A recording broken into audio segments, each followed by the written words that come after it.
नमस्कार, स्वागत है आप सभी का एवन टीवी में। मैं हूं आपके साथ उमंग माथुर और आप देख रहे हैं एवन उत्तर प्रदेश। आइए बुलेटिन की शुरुआत करेंगे, लेकिन पहले नजर डालेंगे इस वक्त की सुर्खियों पर। गृह मंत्री अमित शाह ने हनुमानगढ़ी और रामलला के किए दर्शन। जनसभा में सपा, बसपा, कांग्रेस समेत विपक्ष पर बरसे अमित शाह। कहा, समाजवादी पार्टी के इत्र की दुर्गंध पूरे यूपी में फैली, इसे दूर करना होगा।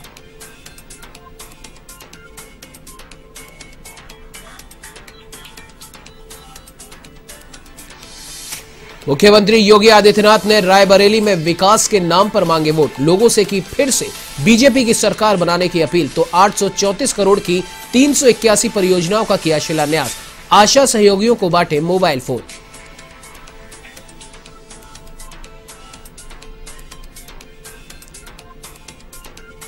देश में एक बार फिर बढ़ी ओमिक्रॉन संक्रमण की रफ्तार। उत्तर प्रदेश में 24 घंटे में आए 200 के करीब नए मामले। मुख्यमंत्री योगी ने दिए सतर्कता बढ़ाने के निर्देश।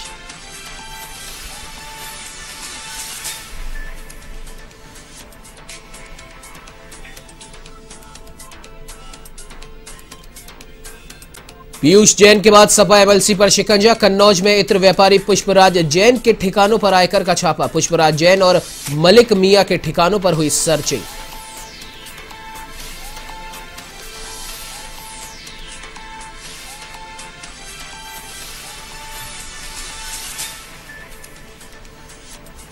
प्रयागराज में आबकारी विभाग के सस्पेंड सिपाही ने की अंधाधुंध फायरिंग। गोली लगने से 4 लोग घायल। आक्रोशित भीड़ ने आरोपी के घर में लगाई आग।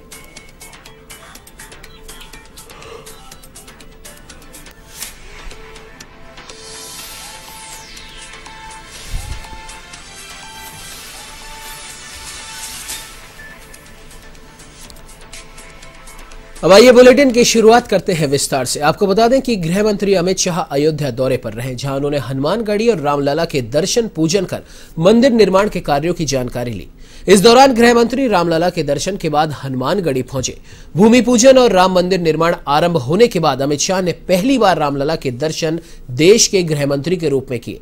तो वहीं इसके बाद जनसभा को संबोधित करते हुए अमित शाह ने सपा, बसपा, कांग्रेस, कम्युनिस्ट और ममता बनर्जी पर निशाना साधा। अमित शाह ने कहा कि जो राम मंदिर बनने से रोकना चाहते हैं, मैं उन्हें कहना चाहता हूं, रोक सको तो रोक लो, लेकिन किसी में इतना दम नहीं है। प्रधानमंत्री ने काशी विश्वनाथ कॉरिडोर का पुनर्निर्माण किया। औरंगजेब के जमाने में जो बाबा विश्वनाथ के दर्शन के लिए जाता, वो मन महसूस कर वापस आता था। अमित शाह ने कहा कि समाजवादी पार्टी के इत्र की दुर्गंध पूरे उत्तर प्रदेश में फैल गई है। जब छापेमारी चल रही है तो उनके पेट में उबाल हो रहा है। सपा, बसपा, कांग्रेस, कम्युनिस्ट और ममता बनर्जी मिलकर धारा 370 हटाने का विरोध कर रहे थे। 5 अगस्त 2019 को पीएम ने संसद में धारा 370 को उखाड़ कर फेंक दिया।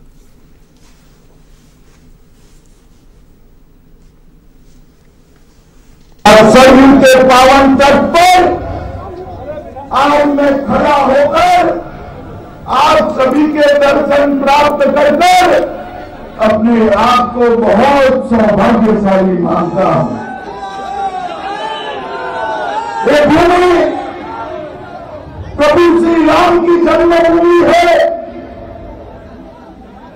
हनुमान जी स्वयं यहां विराजमान है। ये भूमि आचार्य नरेंद्र देव और राम मनोहर लोहिया की भूमि है।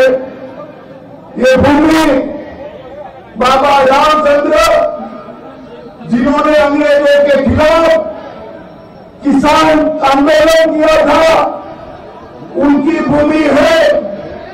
और ये भूमि काकोरी से अंग्रेजों को परास्त करने वाले हमारे वीर सेनानी अशफाक उल्लाह खान की भी भूमि।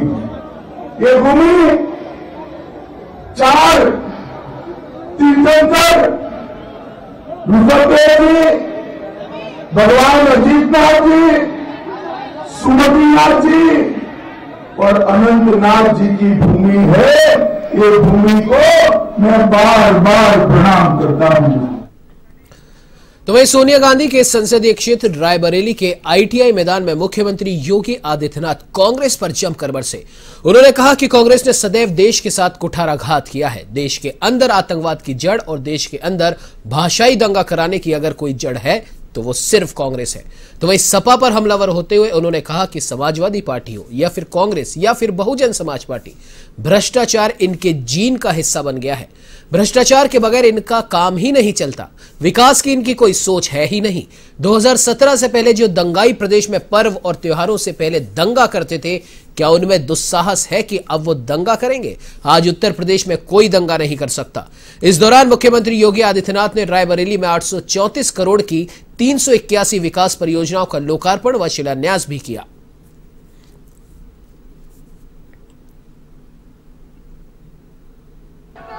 कल हम लोग ईस्वी सन 2022 में प्रवेश करेंगे और आज का यह आपका ऐतिहासिक जो समर्थन है, उत्साह है, ये हम सभी को आह्लादित भी करता है, प्रोत्साहित भी करता है। अन्याय अत्याचार के खिलाफ, भ्रष्टाचार के खिलाफ और प्रदेश की सुख और समृद्धि के प्रति एक नए उत्साह और उमंग के साथ आगे बढ़ने के लिए भी प्रेरित करता है। जन विश्वास यात्रा आपके बीच में आ रही है। भाइयों बहनों, आज यहां पर हमारे मंचस्थ जनप्रतिनिधियों के द्वारा जनपद रायबरेली के विकास से जुड़ी हुई 381 परियोजनाओं पे, जिन पर 833 करोड़ 67 लाख रुपए खर्च हो रहे हैं या हुए हैं, उनका लोकार्पण और शिलान्यास का भी कार्यक्रम यहां पर संपन्न हुआ है। मैं जनप्रतिनिधियों को, अपने माननीय विधायकों को इसके लिए हृदय से बधाई देता हूं, आप सभी का अभिनंदन करता हूं और विश्वास करता हूं ये सभी योजनाएं आपके लिए फलीभूत होंगी। तो वही मुख्यमंत्री योगी आदित्यनाथ कानपुर देहात के माती मैदान में जनसभा और जन विश्वास यात्रा में शामिल हुए। इस दौरान उन्होंने 639 करोड़ की परियोजनाओं का लोकार्पण और शिलान्यास किया और इसके साथ ही कानपुर देहात की चारों विधानसभाओं के कार्यकर्ताओं के साथ साथ आम लोगों को भी संबोधित किया, जिसमें उन्होंने विपक्षी पार्टियों पर जमकर निशाना साधा।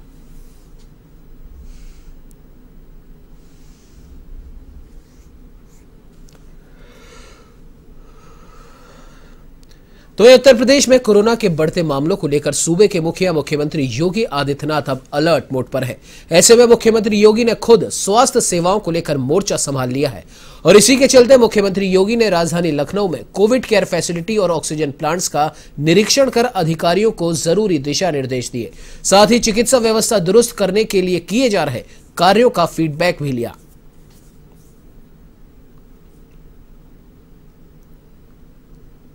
हो और सीधे से आज मैं यहाँ पर अचानक आया हूँ देखने के लिए। सेकेंड वेव के दौरान ऑक्सीजन की क्राइसिस हुई थी, लेकिन थर्ड वेव में जो अभी तक देखा जा रहा है, हमारे पास लगभग 829 के आसपास कुल एक्टिव केस यूपी में हैं, जिसमें से 562 के आसपास जो पेशेंट हैं वह अभी तक केवल होम आइसोलेशन में है, माइल्ड है और वायरस कमज़ोर हो रहा है। लेकिन संक्रमण, क्योंकि कोरोना की सबसे पहली वह है कि संक्रमण तीव्र होना, तो संक्रमण की दृष्टि से इसमें सतर्कता और सावधानी अत्यंत आवश्यक है। और उसी सतर्कता की दृष्टि से आज मैंने यहाँ पर देखा है, यहाँ पे सेकेंड वेव के दौरान हम लोगों ने एक LMO यहाँ पर स्थापित किया था जो अच्छी तरह फंक्शनल है। लिक्विड ऑक्सीजन की सप्लाई प्रत्येक बेड पे कराई जा सकती है। हमारा डेडिकेटेड 200 बेडेड कोविड हॉस्पिटल है, हर बेड में लिक्विड ऑक्सीजन की सप्लाई है। लेकिन साथ साथ 600 सिलेंडर हमारे पास यहाँ पर स्टैंड बाई में अतिरिक्त भी हैं। यहाँ पे एक भी पेशेंट वर्तमान में एडमिट नहीं है, क्योंकि जितने भी पेशेंट अब तक लखनऊ में आए हैं सभी होम आइसोलेशन में है और संक्रमण उसमें कोविड के लक्षण जांच के बाद तो दिखे, लेकिन उनमें जो स्थिति है वे सभी माइल्ड है बहुत ज़्यादा कोई प्रभाव उस प्रकार का नहीं है, लेकिन सतर्कता और सावधानी की दृष्टि से। तो ये आपको बता दें कि विधानसभा चुनाव से पहले योगी सरकार विकास कार्यों की ओर तेजी से बढ़ती नजर आ रही है और इसी को लेकर लखनऊ में आशाओं का सम्मेलन आयोजित किया गया, जिसमें मुख्यमंत्री योगी आदित्यनाथ ने 80,000 मोबाइल फोन वितरण अभियान का शुभारंभ किया। कार्यक्रम को संबोधित करते हुए मुख्यमंत्री योगी ने अपनी सरकार की उपलब्धियां गिनाई।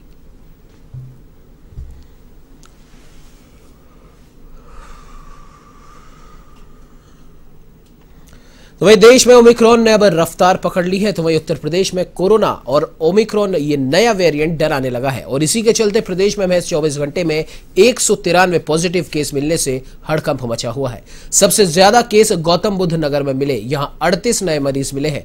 तो वही मेरठ में 27 की रिपोर्ट पॉजिटिव आई है। तीसरे नंबर पर लखनऊ रहा, यह 26 केस मिले हैं। इससे पहले कोरोना की दूसरी लहर के दौरान जुलाई में इतने केस आए थे। राज्य में कोरोना के सक्रिय केस बढ़कर 650 के पार हो गए हैं।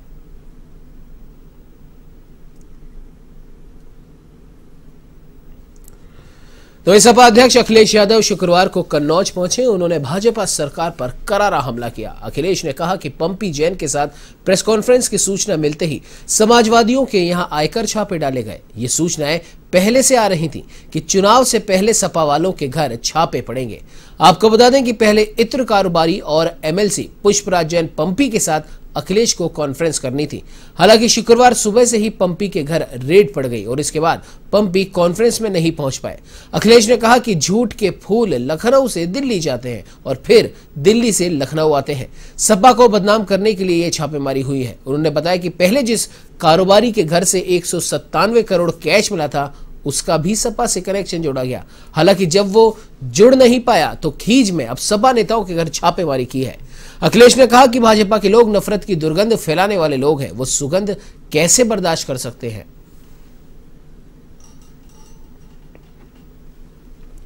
न केवल कन्नौज उत्तर प्रदेश बल्कि देश के अन्य कारोबार भी इस कारोबार से जुड़े हुए हैं। कन्नौज की एक अपनी पहचान इत्र की रही है। कन्नौज इत्र के लिए ये राजधानी है, सुगंध की राजधानी है। जिस तरीके से फ्रांस में ग्रास या ग्रासे कहे, वो वहां की फ्रेंच कैपिटल, परफ्यूम कैपिटल मानी जाती है। फ्रांस में परफ्यूम कैपिटल अगर है कोई तो कोई ग्रासे कहता है, कोई ग्रास कहता है। वो एक प्रोनाउंसिएशन है कि इंग्लिश या फ्रेंच जो भी कुछ है। लेकिन फ्रांस में भी एक शहर है ग्रासे, वहां पर भी मुझे जाने का मौका मिला था जब समाजवादी सरकार थी। ये कारोबार बहुत बड़ा कारोबार है, बड़े लोगों को नौकरी, बड़े लोगों को रोजगार देता है।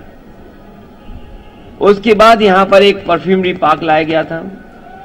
समाजवादी सरकार में उसके लिए बजट दिया गया था, जमीन दे दी गई थी और कोशिश थी कि वो परफ्यूमरी पार्क यहां बन जाए।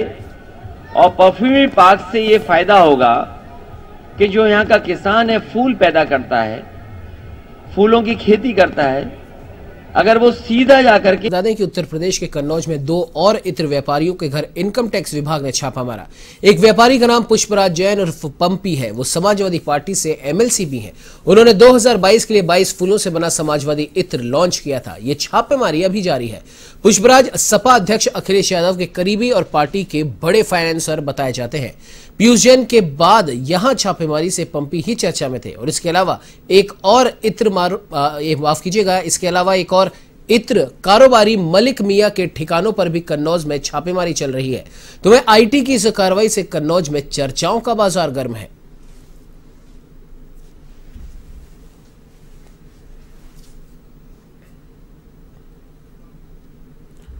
खबर उत्तर प्रदेश के प्रयागराज से है, जहां कीडगंज थाना क्षेत्र में राम जानकी मंदिर के पास आबकारी विभाग से सस्पेंडेड सिपाही ने चाट की दुकान पर अंधाधुंध फायरिंग कर दी, जिससे चाट विक्रेता समेत 4 लोग घायल हो गए।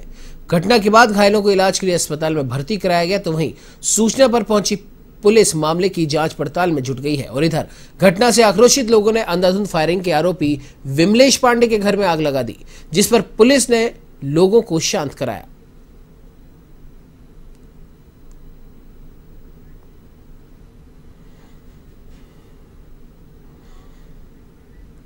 तो वहीं गोरखपुर की कैंट थाना पुलिस ने बड़ी कार्रवाई करते हुए 2 अवैध हथियारों के तस्करों को गिरफ्तार किया है।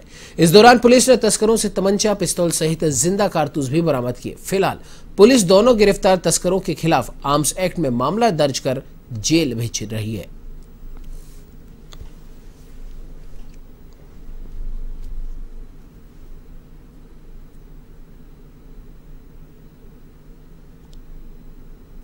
जी पुलिस ने मिलकर कल 2 अपराधियों को पकड़ा जो कि अवैध असला की तस्करी कर रहे थे। दोनों अपराधी गोविंद और सूरज ये 24 परगना कलकत्ता के रहने वाले हैं और इनके पास से पुलिस ने 2 अवैध तमंचे और 1 अवैध पिस्टल बरामद किया है। इनसे पूछताछ में इन्होंने बताया कि थाना बड़लगंज जनपद गोरखपुर का एक अपराधी जयविंद चौधरी ये कलकत्ता जेल में बंद है। तो उत्तर प्रदेश के संभल में बीजेपी की जन विश्वास यात्रा हजरत नगर गढ़ी से होते हुए सिरसी पहुंची, जहां वरिष्ठ बीजेपी नेता इमरान तुर्की के नेतृत्व में मुस्लिम समुदाय के लोगों ने फूल वर्षाकर उनका स्वागत किया। इस दौरान चुनाव को लेकर संवाद किया गया और इस दौरान सिरसी पॉइंट पर मुस्लिम समुदाय के लोगों ने पीएम मोदी और सीएम योगी की जमकर तारीफ भी की।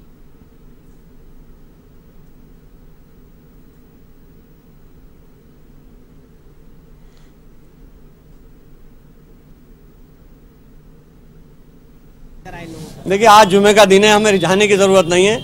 मुस्लिम समाज पूरा, आपने देखा होगा कि जुमे के दिन अगर कोई नमाज 5 वक्त की छूट जाए तो जुमे की नहीं छूटती मुस्लिम समाज की। हम नहीं चाहते कि किसी मुस्लिम हमारे भाई की नमाज छूटे। हमने सबसे कह दिया था कि आप बिल्कुल इस तैयारी से आइए कि आप नमाज से आपकी नहीं छूटेगी और रिझाने का कोई मतलब नहीं है। ये आज जो जन विश्वास यात्रा आ रही थी भारतीय जनता पार्टी की, तो इसका वेलकम करने के लिए, इसका स्वागत करने के लिए हम लोग यहाँ हज़ारों की तादाद में मुस्लिम महिलाएं और मुस्लिम पुरुष यहाँ इकट्ठे हुए हैं, क्योंकि भारतीय जनता पार्टी की जो केंद्र और प्रदेश की सरकार है उन्होंने वो काम किए हैं समाज के लिए, उसमें कोई भी हिंदू मुस्लिम भेदभाव नहीं किया और जो भी काम किया है, जितनी भी उनकी नीतियाँ हमने देखा वो सबके लिए बराबर रही हैं। चाहे वो 18 साल से 22 साल उम्र बढ़ाने वाली भी नीति हो, वो सबके लिए है। बच्चियां हमारी भी हैं, मुस्लिम समुदाय की भी हैं, हिंदू समुदाय की, सिख समुदाय की, सभी बच्चियां अपने पैरों पर खड़ी होंगी। तो उत्तर प्रदेश के deputy CM Keshav Prasad Maurya BJP की जन विश्वास यात्रा को लेकर जौनपुर पहुंचे, जहां उन्होंने समाजवादी पार्टी पर निशाना साधा। दरअसल इत्र कारोबारी पीयूष जैन के बाद अब आयकर विभाग की टीम समाजवादी पार्टी के एमएलसी पुष्पराज जैन के घर पर छापा पड़ा है। आयकर विभाग की इस कार्रवाई पर पूर्व सीएम अखिलेश यादव ने सरकार पर हमला बोला था, जिसे लेकर अब डिप्टी सीएम केशव प्रसाद मौर्य ने पलटवार करते हुए इसे चोर की दाढ़ी में तिनका बताया है।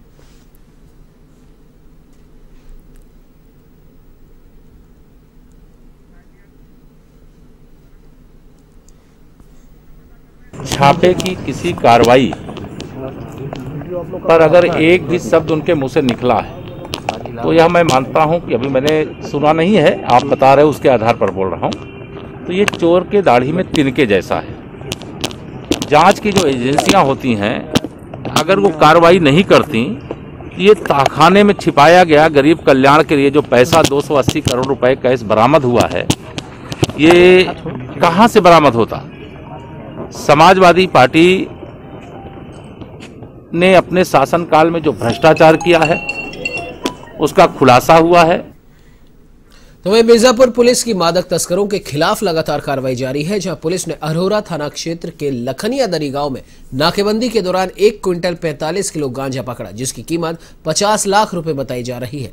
साथ ही पुलिस ने मामले में आंध्र प्रदेश के एक शख्स को भी गिरफ्तार किया है। पुलिस के मुताबिक ये गांजा उड़ीसा से लेकर इलाहाबाद ले जाया जा रहा था। फिलहाल पुलिस इस पूरे मामले की तफ्तीश कर रही है।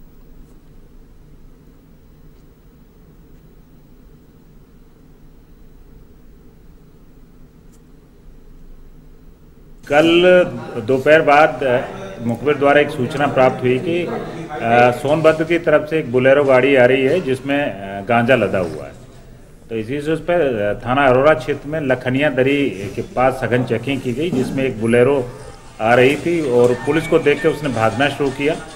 तो बड़ी मुश्किल से पुलिस द्वारा उस बोलेरो को पकड़ा गया, जिसमें सघन तलाशी लेने के पश्चात एक स्पेशल केबिन था उसमें बोलेरो में, जिसमें 1 क्विंटल 45 किलो गांजा बरामद हुआ।